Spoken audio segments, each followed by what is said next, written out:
Christopher Burch, he's done a lot of amazing things, over 70 companies, a lot you heard of, and I'll let him kind of tell you guys the rest. I'm excited to have Christopher Burch on today. The guy's done everything from real estate, fashion, internet. He's doing construction materials. I think he's going to have a wealth of knowledge and some good nuggets for us. We got an empty chair. It's going to get filled by the Baron of Brands. Chris Burch has created more companies that you've heard of, that you haven't heard of. He's got quite a story. He likes to call himself human cocaine. That's the kind of energy this guy just vibrates. And so you guys are in for a ride. The more you give, the more you'll get. No matter what you do, take 10% of your budget and gift it. By the time I was 23, I was making $10 million a year. What is the most expensive gift you ever bought for a girl? We're now at the Birkin bag level. We keep going. The Birkin! Tell your parents, I don't need to make straight A's all the time. I need to suffer a little bit more.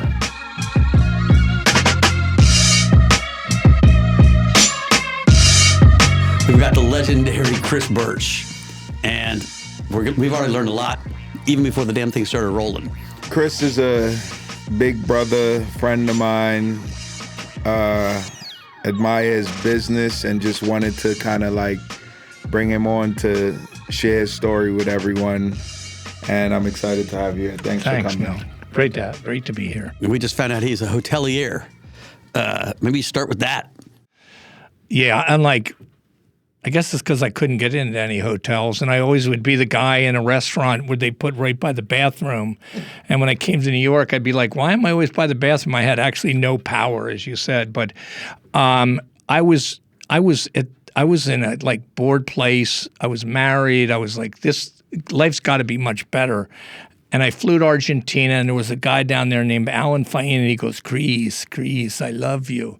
I want to create this hotel in Argentina, and I don't know if you guys know, not the best place to create a hotel. So Alan was in the fashion business. I was in the fashion business. And I met Alan, and he looks across, and he goes, Chris, this is the most beautiful place to build a hotel. He got the Faena universe. I've got Philippe Stark. I've got this. I got that. And so I put $2 million initially into building the Faena universe. And my brother and I built it with Alan, and we ended up, putting a lot of dough into it. And we built 3 million square feet. We built a universe of incredible things in Argentina. Anyone that goes to Argentina would love it. It was really exciting. We were just about to open it up, and the economy crashed. So that was my first foray into hotels. We stayed there New Year's one year. Our family stayed there New Year's Eve. Yeah, when it just opened. Yeah, the one in Argentina. Beautiful, when it right? was just opened. It was amazing, yeah. And no one wanted to go over there because it was like the worst section. So I like to build where people don't want to go. And did you do the one in Miami as well? I did not. I sold that to my great friend Len Blavatnik. Sold the whole company to him, and Len went on to build the Faena in Miami, and now they're going to expand all over the world. So it's awesome when you see a brand that you build continue on for life. Up until you had done Faena in Argentina, was that your first major hotel development? Yeah. Before that, it was fashion, all fashion. Retail. Yeah. That's what I really want to hear. Like, I know you very well, and I know how many brands you created. What did you do before fashion, and why did you pick fashion? I'm dumb as a post, okay? So I had the lowest board scores ever recorded, 350, 400. That is SATs. Low. That is absolutely and that's the lowest not I've even ever heard of. That's not even a joke. I also had all D's and F and went to the worst prep school in America called in New Hampshire. Maybe we can bleep that out because I give them some money. I was a D student, and I was a good enough athlete with skiing, tennis, and whatever to get into Ithaca College, and I started selling sweaters door-to-door on college campuses. And I was making a fortune, and I was in Scotland, and I said, I'm going to start an apparel company. So I started a company called Eagle's Eye when I was 21. Wow. I had no money. I had no reverse in my car. And I started going around to college kids all over the country and small specialty stores. My brother and I started, and we got in the preppy craze back when Ralph Lauren, Tommy Hilfiger. And by the time I was 23, I was making $10 million a year. What the Fuck. But we can blame you for some of that crap style that we all wore. All in that the preppy 80s. stuff, and it was all women's. I didn't do dudes. Oh, thank God. What made you do all women? Because I realized that women really wanted to buy the clothes, and it was trying to get some action, if you want to know the truth, because it was the best thing in the world is to sell door-to-door on college campuses. So my first company was Eagle's Eye. We did preppy clothing, and I ran that for 20 years. And that became a pretty big business. I sold it to the Swire Group. You went to prep school, so you grew up kind of a rich kid? I would say my dad had me work in construction at 12, but I had the right education, but not a nickel. So he said to me, I'd like to tell you about your trust fund, son. I said, I'd love to hear it. He goes, I trust that you're going to make your own income. Get out of here. So did he help you start the business? He gave me a loan of $10,000, and that's all the money we ever needed. And that's all the money that I've ever really had to borrow in my life. So I was lucky, really lucky, had great people around me, and grew up in Philadelphia where I didn't spend any of it on bottle service or any of that stuff, and built a great company. And one of the proudest things I did was building that particular company. I'm sitting here and thinking, what the fuck did I do with my life so far? But when was the moment like you realized your sweater business was actually taking off? Like, and it became like, wow. I mean, $10 million at 23 years old. I didn't even realize what it was. Wow. Because I grew up in Philadelphia, and my bros were all... We call that a Philadelphia billionaire. Yeah, and you know what's so weird? Like, it wasn't like I spent it. I didn't even really understand what it meant. So I think the moment, and these, I think you ask a really great question, Mel, and that's why your energy's so good. It's like, it's that moment with momentum. And when do you hit that momentum? Well, the first thing was when I went out with my no reverse in my car, and I had a little briefcase, and I was selling to these specialty stores, and I got an order for $26,000. Wow. $26,000 in 1977 would be like $20 million today. And I was like, we're going to be rich. We're going to be rich. And then I think the second time was I put an ad in the back of Glamour magazine, $150, put a little monogram on it, personalized it. And I thought I got nothing, and I came back, and I had about $100,000 worth of orders, and I put them in my parents' thing. I'm still living at home, and that was like the real momentum. And then I built a really good company over time, but we had time then, not like today. Yeah. Today, you got to move fast. What do you think is the biggest difference with then and now, like starting a business or like, achieving success with a business? Let's call spade a spade. 75% of college kids want to start a company. I don't think 75% of college kids have the balls to actually know what it's like to feel like you're looking over the edge and you feel like you're going to freak out and you got nothing. So I think today it's much easier. I think that there's technology that anyone can start a fashion company. I think you got things like Alibaba. So I think back then, I was the only one of my friends or anyone that started a company. You were told, don't start a company. And in the trajectory, what brought you the decision to sell the company ultimately? How did that go? I had this kind of dream that I was going to take time off and fly around. It's a really great question, by the way. First time it's ever been asked me. And I was going to do skiing, tennis, and whatever. But then when I sold it, I had 4 kids. Young kids, and I was like, I can't just take off around the world. But I think I've been doing it for 18 years, and I think it was time for me to move on. Became just more about like operation, making the donuts, less about like creativity and kind of. I think it was like a lot of money on the table back then for me. We were making a lot of money, and it was a lot of money. And I think it was a family business with my brother, and I think it was the right time. We hired Goldman Sachs, which was weird for such a small company. A guy named John Thornton, a genius. He was my boss. What was John like? I traveled to Argentina with him, and we didn't stay in the Faena. I don't even think the Faena was open back then.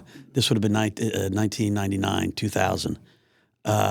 He literally would travel with no suitcase. And would just buy new shirts and throw them away at the hotels. I was like, that's the most arrogant thing I've ever seen. He would buy new shirts, throw them away, he'd keep one suit. He was like, no, this is the way to do it.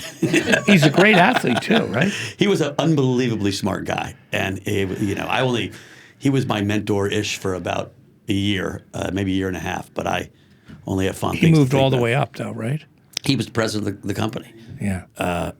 Really an amazing banker. He did one thing he told me once. He's like, I was taking over Latin America, and he wrote 25 names on the paper. He said, these are the only people you're allowed to speak to. And it was like the president of the country, the head of the biggest companies. He's like, no CFOs, no small CEOs. Your bankers can do that. And he would take the Goldman Sachs investment bankers in Europe when he ran it. They were not allowed to speak to a CFO, just CEOs. He was like, don't dilute your brand. And so he had these strategies of creating the sense of competency and exclusivity that people then wanted to pay him a lot for. And so, smart guy. That's funny. So he sold your company. Sold my company. And then I went around. This is a great thing for entrepreneurs. I went around and I interviewed, just like you guys are doing here, I interviewed like 25 people. And I said, what am I going to do? I have enough money to retire, but I didn't have old are you at the big time? time money. I'm like 40 at the time. And I'm like, what do I do? What do I do? So I went around and I interviewed everybody just with ideas. Do I start a fund? I didn't even know what a fund was. Or what do I do? And they all said, just invest in yourself. And I decided to invest in myself. And then I got really lucky. And I met a guy named, Buck Buckley and Ken Fox. I don't know if you know Ken. And we decided to start a company called ICG, Internet Capital Group. And I didn't know you were ICG. So when I say this is I met Buck, I said, Buck, no one even knows what a hedge fund's here. They think it's cutting hedges. I said, let's do something together. Buck and I decided to do something together. He said, I got this young guy, Ken Fox, that wants to come along with us. The next thing I know, I put up a couple of $1 million. Buck put up a couple of $1 million, but it's one of the best investments I ever made. I have nothing to do with the success of it, but it was knowing the instinct, knowing the guy, believing in Buck, and we picked the right space. I was really fortunate. I put the money in, it went up 100 times, and then I hedged my position. Wow, because that was one of the great 99 explosions. It was so much money, and I'm like, oh my God, I felt bad, right? It's like gambling. You feel bad if you don't. Welcome to crypto. Yeah, welcome to crypto, right? It was the same kind of thing, that little wild euphoria. Yeah. I didn't realize you were ICG. That's awesome. So what was your second brand? So then at Tory Burch, Voss Water, which was an amazing company, which I put up all the capital for because I liked the bottle. So I'd look at product like I'd look at humans. And then I really got good at reading people. Like Mel. You can't not like Mel. You just read him. He's all out there. He's open. I like that. So for Tory Burch, you were the investor behind it. No. So the real story is Tory and I got together. Great, incredible person. We have an amazing relationship. She is one of the most talented, dynamic, thoughtful people I've ever met. I put Tory in the front. Tory was an incredible marketer, taste level. I'm a merchant. I understand design. I understand merchandise. I understand clothing. I did it for 20 years. She and I combined. I put her in the front. So I did the store design. I did all the sourcing. I flew over to China. We opened up our first store together. The first day we sold every piece. Wow. Every single piece. And Tory had the social thing. We started with $3 million. The total investment in the company was $5 million. The company today does about, I don't want to say the numbers, but well over billions, and is one of the most profitable companies in the world. I got kicked out. Tory and I got a divorce. It wasn't great. I would say I'm fully responsible for the divorce. Well, I like a man who takes I got responsibility. fully responsible. I got 3 amazing kids that Mel's best friends with. Henry, Nick, and Sawyer out of the deal, but I got kicked out of my ass. Out of the house, out of the business. Oh yeah, I Out of my life, I got goddamn thrown it. off the board. Boom. And it wasn't talent, brother. How was it having a a wife who was the front of something. You're working your butt off. It's blowing up, and everyone's like, Tory Burch's company. You're like, me too. It didn't bother me while we were together and when I blew it up. When at the end, when all the press came out and they said, "Oh, Tory did this," and she started, that was kind of like, oh man, like someone listened to me.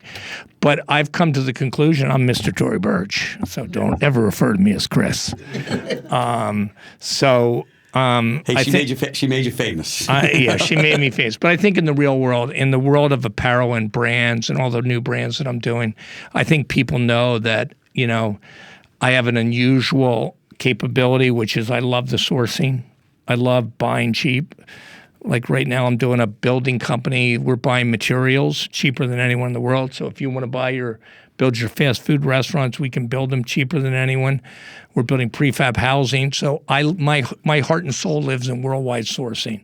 And for me, it's easy for anyone to design a $2,000 dress, but try to make it for $10. Mm-hmm. And that's what gets me going. So the sourcing between Tory's taste level, my merchandising skills, and the sourcing, we kind of pre-predicted a success, and that's what I like to do. How thick is your passport? Really thick.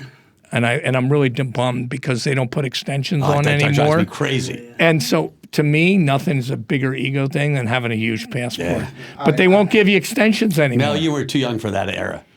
You were like flipping. I had one like this. Some people like trying to. How many countries you been to? I don't know. I've been to most everyone. I love it. I feel secure in an airplane pod. I don't fly. I have a private, whatever. I like being on the planes. Man of the people. Man of the people. I see what they wear. I talk to everyone. I'm hanging out. I must be a lonely motherfucker. That's for sure. You got to be a man of the people. With the material sourcing business, what's the keys to that? Like, what are you thinking about? Like, dude, this is the craziest story ever. So first thing I did is I went to China. I built a house like a Southampton house in a warehouse. And it was all shingles, and I'm like, this is insane. I was building a house in Southampton, and they were ripping us off. Mm-hmm. That didn't work out. Then I built container houses. Mm-hmm. And those container houses, I had it figured out, but I realized when I brought them over here that selling them was a pain, individual sales. So we flipped. I met a guy, and now we're building 400 apartments in Boston for BOA, which is the city of Boston. We have found a way to build in a warehouse. We're putting on top of each building. While I've been doing that, my team and my partner is great, Niels. We're sourcing windows. We're sourcing every material in the world at 30% under related or anyone else. So if you want to buy a window, the supply chain is broken. But if you do it in Asia, you do it in Turkey, you do it around the world, you put it together in the U.S., just like apparel. Right.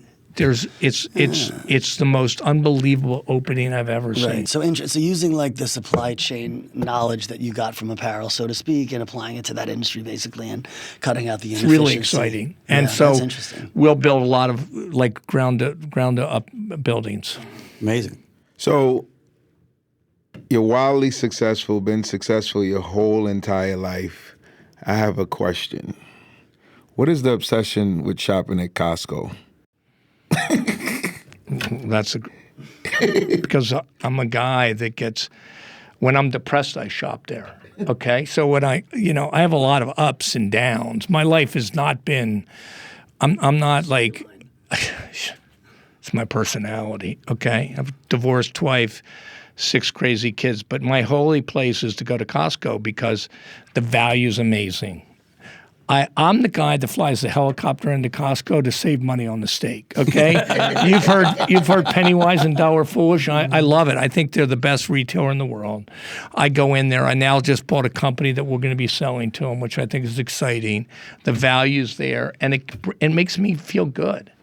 It's just like flying. I love getting to know people. I find them fascinating.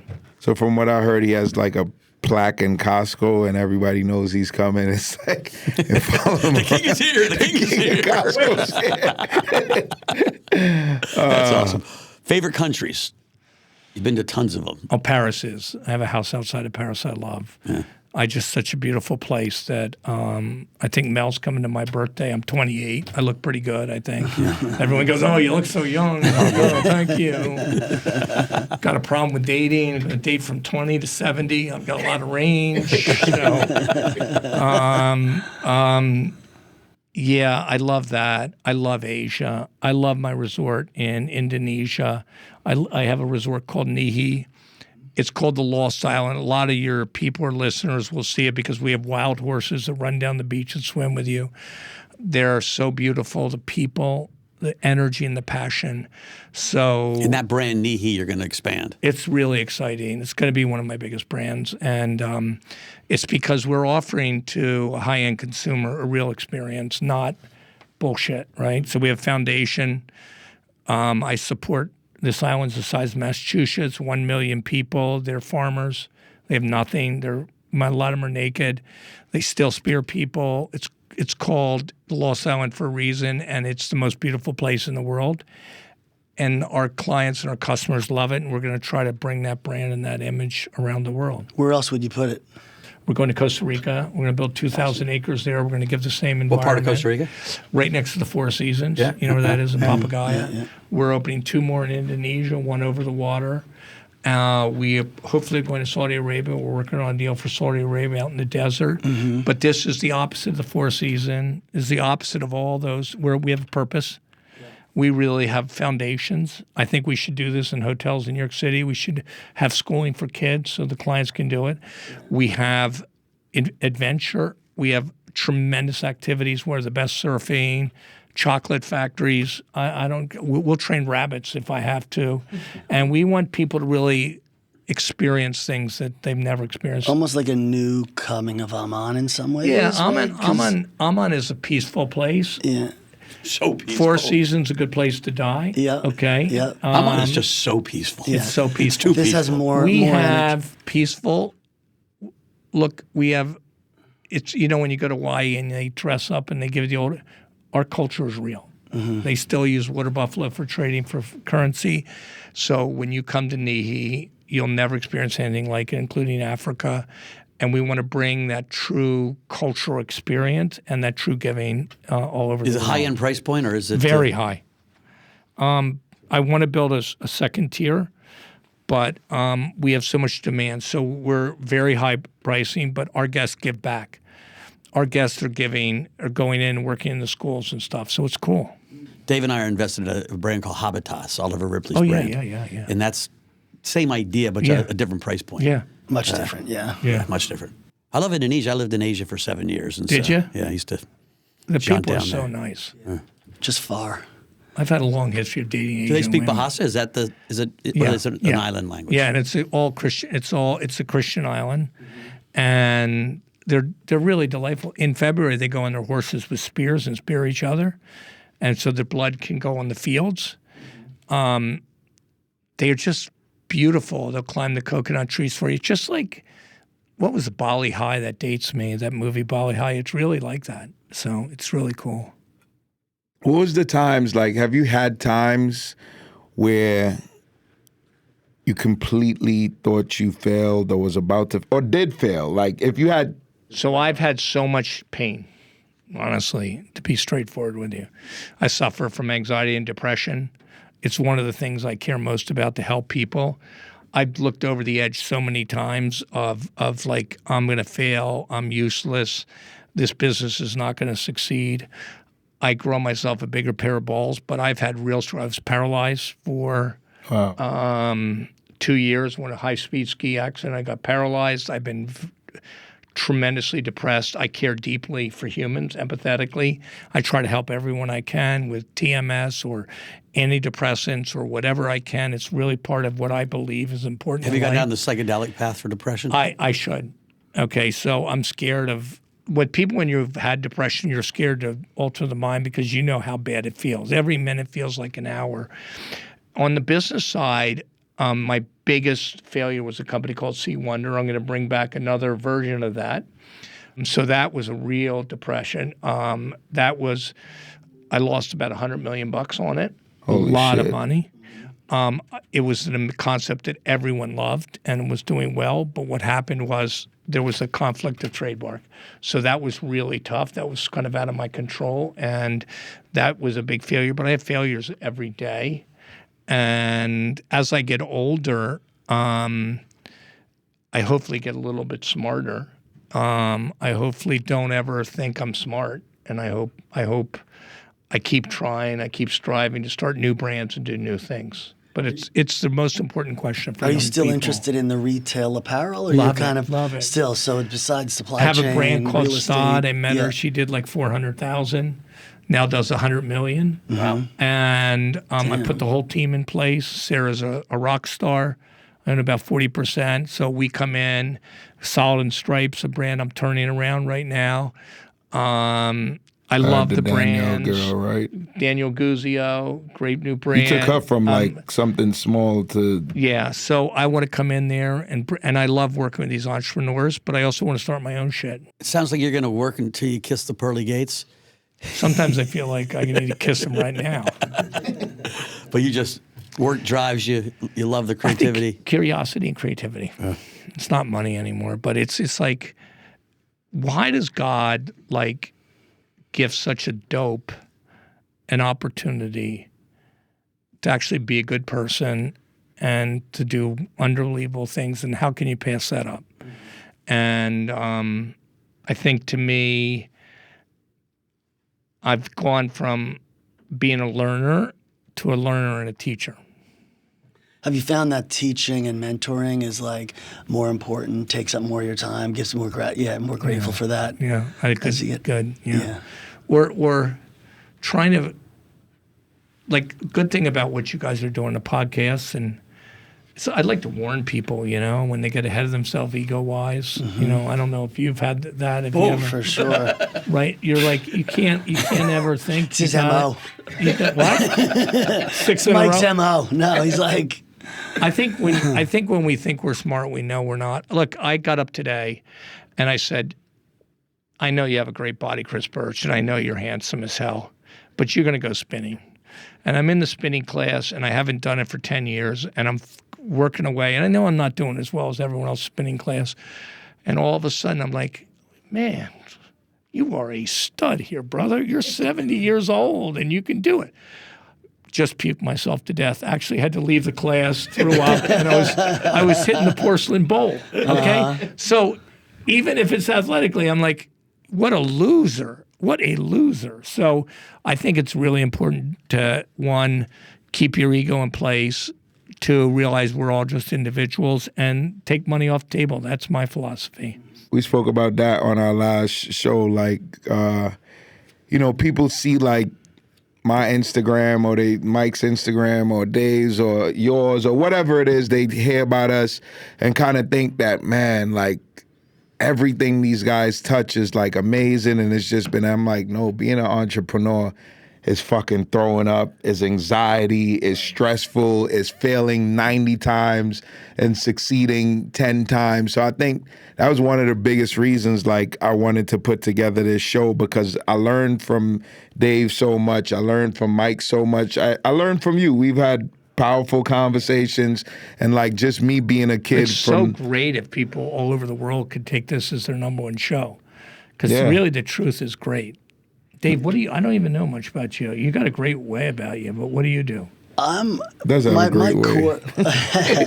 core business has always been real estate development. So I've done apartments, hotels, mixes of the two, and then from there got into investments in food and beverage, hospitality, technology, crypto. But he thanks seems to like Mike. he's a very balanced human. Is he? He's the most balanced of the Are three. you married or single? I'm married and have 3 kids. Yeah, and you're probably very happily married. Love your wife. Yeah, love your it's got its kids, challenges, and then but you no, meet it's people great, like you meet people like me, and I'm out of my fucking mind. But by the way, fly with me on my magic carpet. I can tell you, if you're a lady, you're going to have a lot more fun. But I really appreciate people like you, because it's just.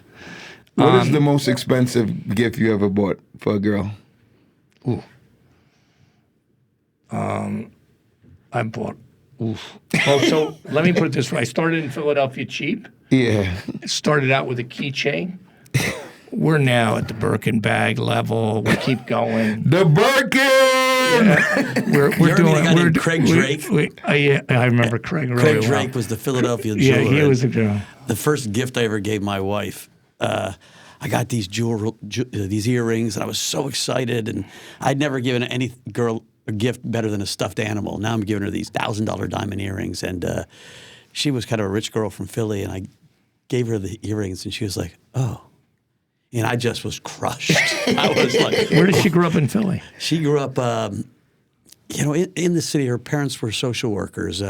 She went to Abington Friends and a few of the Friends all schools. on the main line. And I was like, God, that Craig Drake screwed me. It turned out later she went, oh, because she thought I was going to propose to her. Oh. Not that she thought I had such horrible taste, but I've always thought of that Craig Drake. Well, he was like the first guy that was taking the cheap Philly guys and getting to spend a little bit of money. So we met. I don't know in if they're Central still Pay. around. I don't know if Craig Drake still's in the I don't know. business. He might not. He might. Have Now passed. you give a Craig Drake ring, or you give they want tradable stuff. Like you got to give a Rolex a Birkin because it goes up 18% a year. I'm really a big believer in gifting, and one of the best things for entrepreneurs to do, and they don't understand. And I keep trying to explain this to everyone.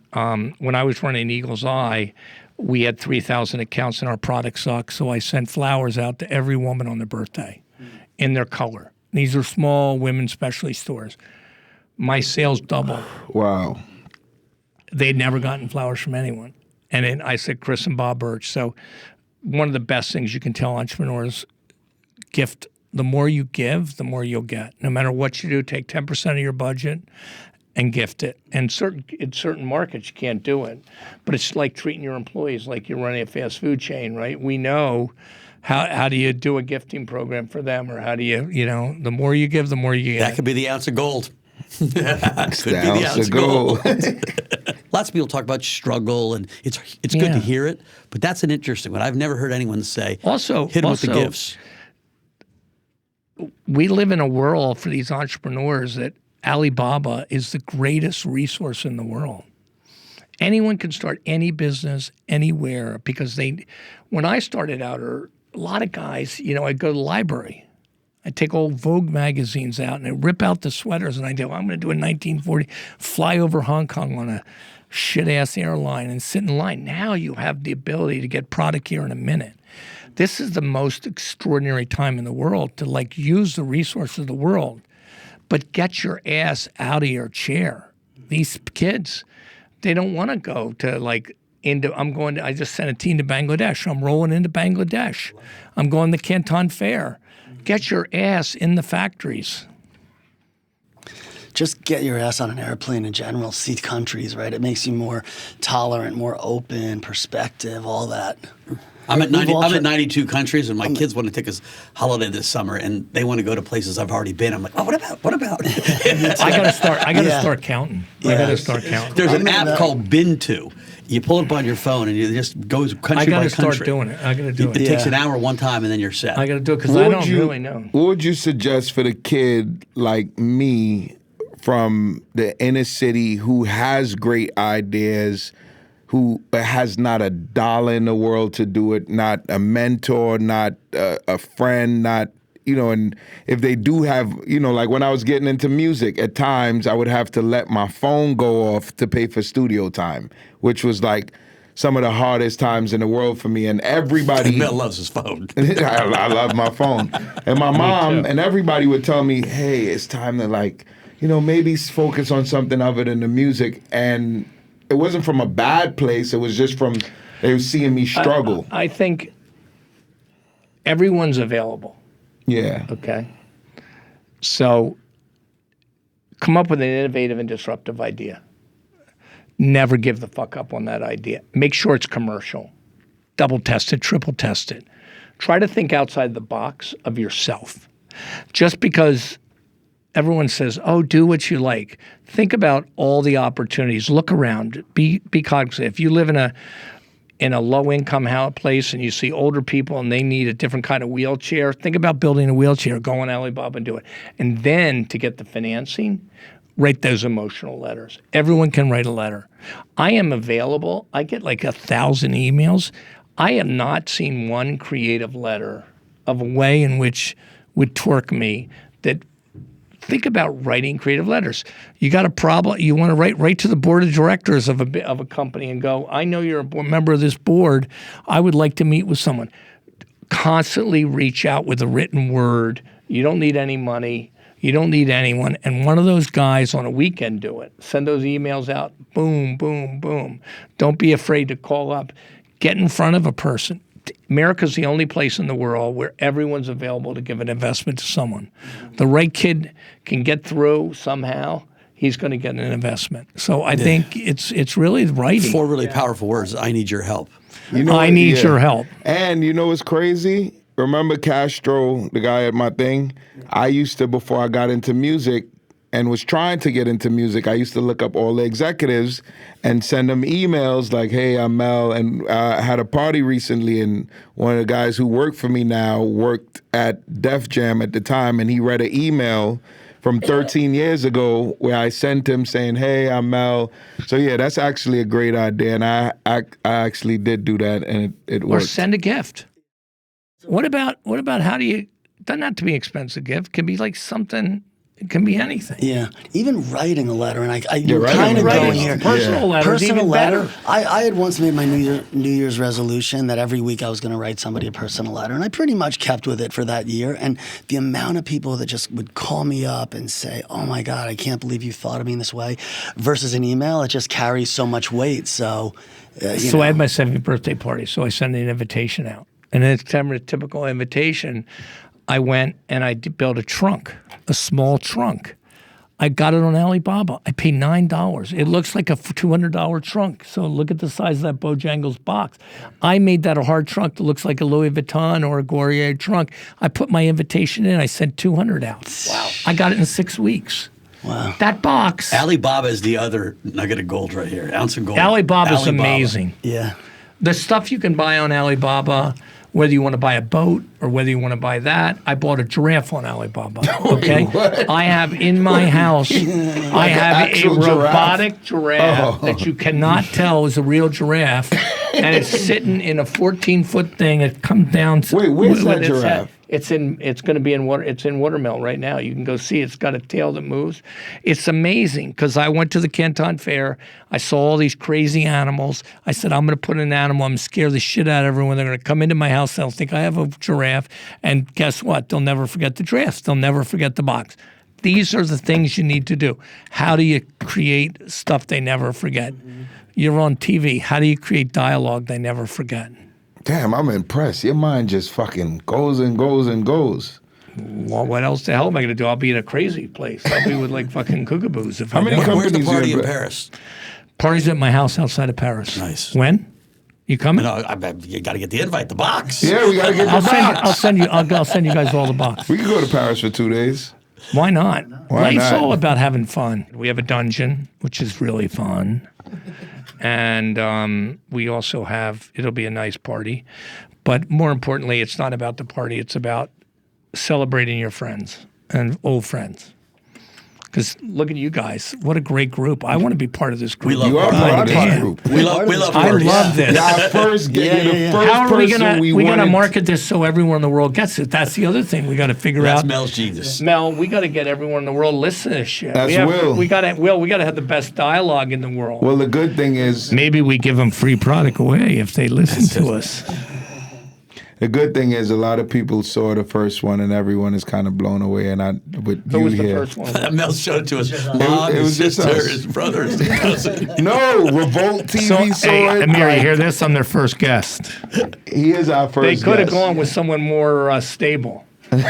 We went with Dive right in the deep end. somebody amazing, and like I'm excited you're here, honestly, and I think Mike realized there's somebody who did more companies than him out there now. He's like, all right. Do you ever get to the point where people think you're so crazy? I'm every starting a day. new fast food chain, which you guys all should see down in called Green Lane, which is $8.95, $9.95, $7.95 drive-through salads. Okay. And I can't announce I got a partnership with a really cool guy, but we just opened. It'll be grand opening in 2 weeks. You guys know a lot about the fast food world, so we're going to see if it works out. But it's so exciting when you start something. But I don't know about you, but I want to start new things when I get the permission that the one was successful, right? You can't really start till the one's successful. Right. Do you guys like starting companies from scratch? You know, I've been a finance guy, and most of my skill is kind of just seeing the future, and so it's betting on big macro trends. I love being associated with companies that get started, and so I've helped start and started kind of big finance companies. It's a little different than, Bojangles or, I'm part of a company called Heart House. And so you're willing a new, food brand but you're not really doing the work, right? There's a CEO. Yeah. And so I'm not a serial entrepreneur, but I have a huge respect for the serial entrepreneurs. How about you? You like it? Yeah, well, real estate development also by its definition is so many projects, so much, entrepreneurism and starting. But I like to start companies as well. And Catch was from the start, right? Yeah, Catch, but really also like to your point. Did you do Catch? Yeah, well, invested with Mark and Eugene off the get-go and had been a partner in that the whole time. Standard hotels, right? So, but I like to... Habitas with Oliver. I like to find guys also that are like me too, like hungry. Young and hungry and have a great idea and can execute and really be a part of that as well. So I consider that starting it, but by the way, I'm with you. I'm the same way. Yeah. So Simon and Coate? Coate, have you been to Coate? I was there last night. I was there of course. 2 nights ago. Sure. Wait, you was there last night? Yeah. I was there the night before. I don't know him, but I know the I've restaurant. gone out after that guy. I met him. And he's a genius. I can just tell you. And my partner in my hotels is a genius. You find these people. I have so many geniuses. You find them. And I met him at Coate, and he's opening 2 more restaurants here. He's very loyal to his partners, so I'll probably have to do it. But I'll build a chain of hotels around him because he's got that special sauce. Yeah, he does. You talk to him, and he loves his customer. He's got a passion. He's got a brain power. He's ethical. He's amazing. And that... when you meet them, that's the man. They're fucking cool. Has New York been your base? I'm now in Miami, but I grew up outside of Philadelphia. So really, my entrepreneurial career, New York's a great place to meet people and to do things. And Miami's great, but it doesn't have the same soul. Yeah. And here's a stat for you, because everyone keeps talking about Miami. I love Miami, but Miami total real estate under construction is smaller than 1 building in Hudson Yards. Is that true? Everyone keeps saying, everyone's going to move to Miami, right? It's 8 million square feet versus, 500,000 square feet versus 8 million in New York. Office, though? Office building. Just office, yeah. Yeah. that's hard to believe. So I'm Googling it for you. That's hard to believe. That's amazing. Yeah. Here's 2 fun questions we always ask. Well, our first guest. So we asked each other. If you was the more serious question, and it could be fun, is if you was president for a day, what would you do? Wow. One law. What kind of law? Don't have to be one law. Whatever. What would you do for that 24 hours as president of the United States of America? Because I think you're president of NIHI, right? I'd be a terrible president. I'm pretty good at. I guarantee you, I'd probably be canceled before I got started. Look, I got a thing on mental health. Okay. So I would really bring together all the people and try to help all, if I one day could help all people's mental pain, make me the happiest guy in the world. I love that. One thing that I would do, only reason I'd want to be more successful is because I would have the opportunity to help more people. And it's hard to tell story. It's a storytelling problem. It's really easy to tell stories about a hotel. It's easy to tell story, but that would make me so damn excited. And then the next question. This is Mel's favorite question. Drum roll. If you was a superhero, what would your superhero name be, and what would your powers be, and why? And we want the most honest answer. My superpower would be to something that I think is my number one quality now, and I'd like to make it exaggerated. I'd love to be able to hear what everyone thinks.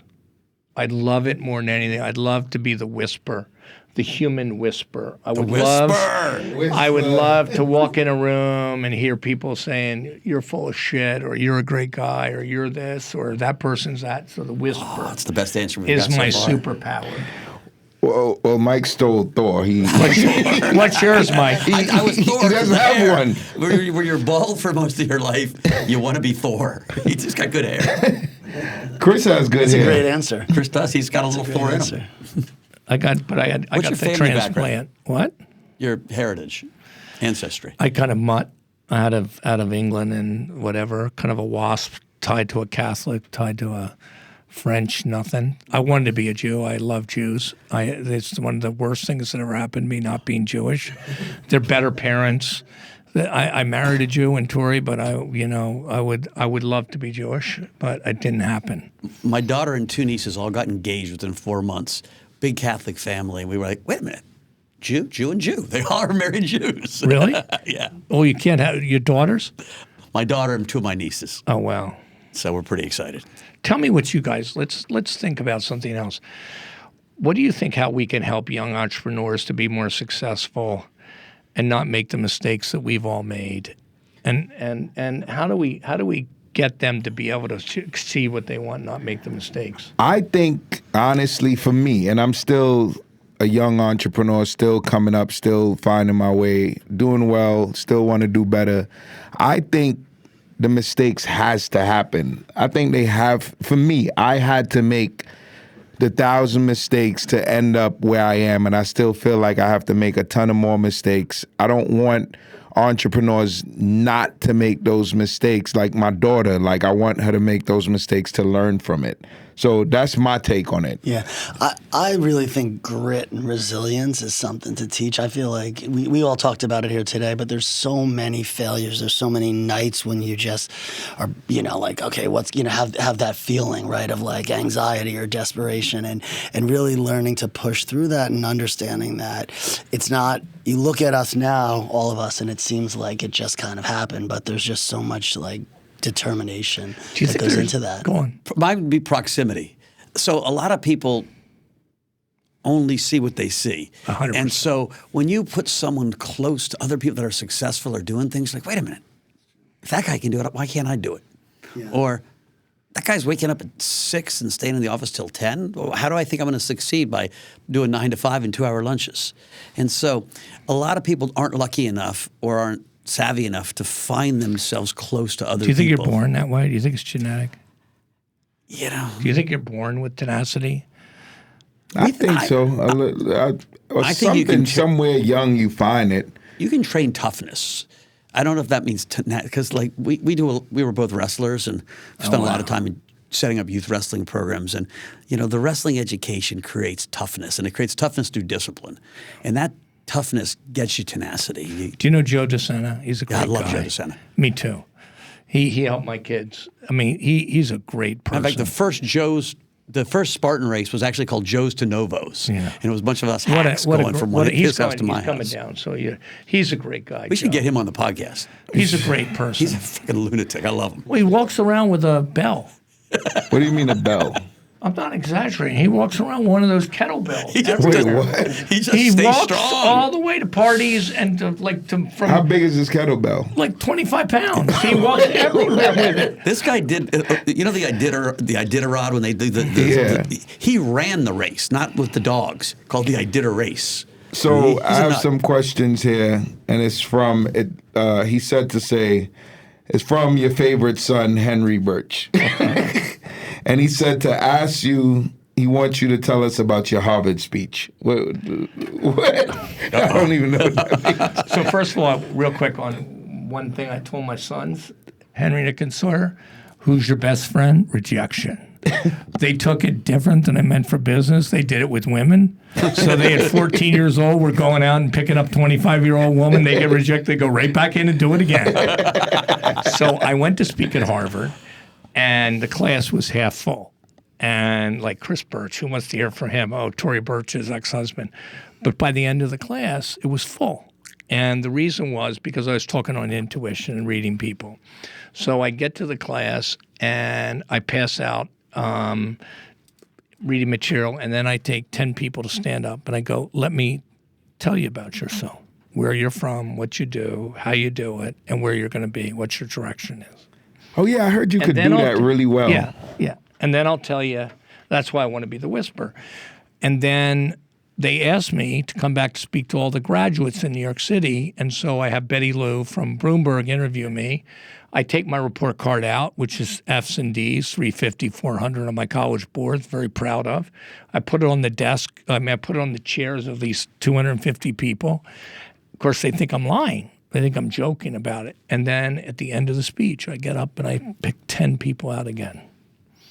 The next day, I'm at Tao, and a woman taps me on the shoulder, Mr. Burch. I go, yeah?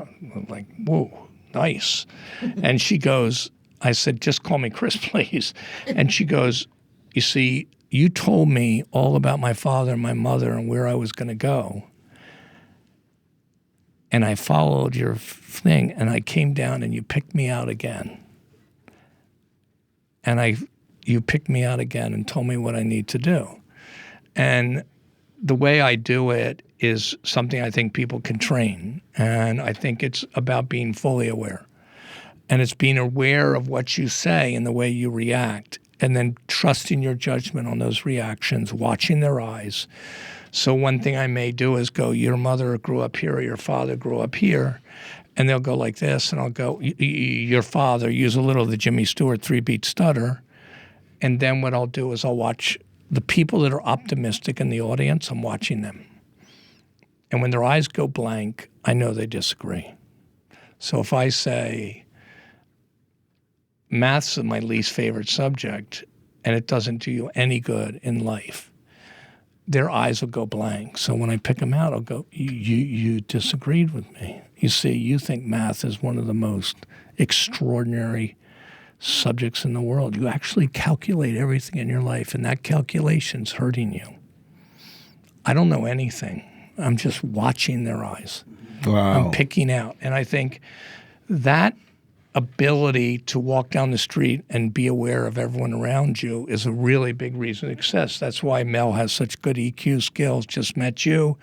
It's that ability to watch people and be able to work with them. The whisperer. The whisperer. That might be on our Hall of Fame. We have, if you had an ounce of gold and knowledge to leave for listeners and kids and whether it's rich, poor, black, white, whatever kids, Jewish kids that just have a dream, what would be an ounce of gold to give them? I mean, you gave so many already, but if there are 2 good ounces. He has a bunch of them. Maybe you have one more to wrap it up with, or maybe you don't. I wet my bed till I was 18. I'm the longest bedwetter in the history of mankind. I was a counselor at all-girls camp, still wet my bed. I was totally made fun of and bullied and everything else. My parents, I was jumped by my brother. He went to the third grade. I was in the second.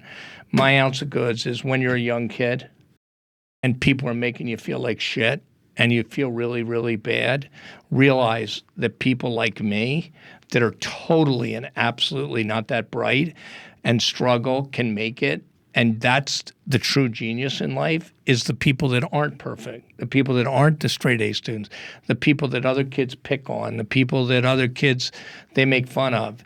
And you may be picking your nose in the corner, or you may be eating too much, or you may be the fat kid, or you may be the geek, or you may be the other thing. Brother, that's what makes perfection, because life is giving you the test early.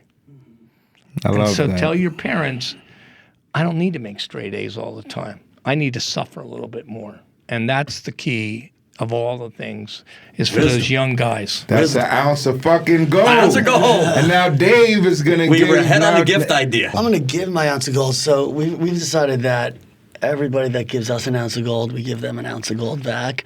I hope it's chocolate in here. Is this no, real gold? That's real gold. That's real gold. Oh, man. I think I'm bullish gold. Gold's going up, baby. Thank you, brother. It's kind of been my thing. What's an ounce of gold worth? 2,000. 1,900. Brother, I'm rich. I I am. I'm going to put it around my neck. This podcast is going to go bust, but we're going to have a lot of fun doing it. Dude, I love it. That's for your birthday. That's for coming on here, and that's for giving an ounce What a of great gold. afternoon, guys. I love it. It's so Yeah. much fun. I hope I come back again. I'm desperate Anytime for more you want. attention. You're part of the crew. Thank a you. ton. Yeah, thank you. Thank you. And just so everybody, for the record, everybody know we're taking Mike's jet to Christopher's party. So he can't get out of it.